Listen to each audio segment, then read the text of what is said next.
ગરીબી મેં જોઈ છે, મેં મજૂરી કરી છે અને હજુય કરું છું, એની મને કોઈ ચિંતા નથી. પણ રાતે હોવું ને એટલે આત્માને પૂછું કે ભાઈ આખા દીમાં મેં કોઈને છેતર્યા નહીં ને, અને મારો ઠાકર એવું કે નિરાતે હોઈ જા.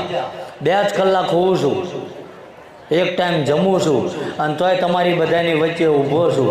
બીજો હોય તો પથારી ભેગો થઈ ગયો. એટલે આ ઠાકર છે એનો પુરાવો છે. એટલે વાત મારે પાછી અહીંયા લઈ જવી છે કે જો ઘણાને તમે એવો સવાલ કરો કે ભાઈ તમે વળાયું પણ એને તો કોઈ લેવાય ના આવ્યું ને કોઈએ ખાધુંય નહીં, તો એવડાએ બધા એવું કે એ બધા તો ગંધના ભૂખ્યા હોય, ખાય નહીં, આવું કહે છે ને.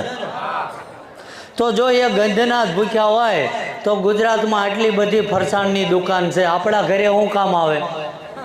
એ દુકાનની બહાર જઈને ગંધ ના લઈ લે?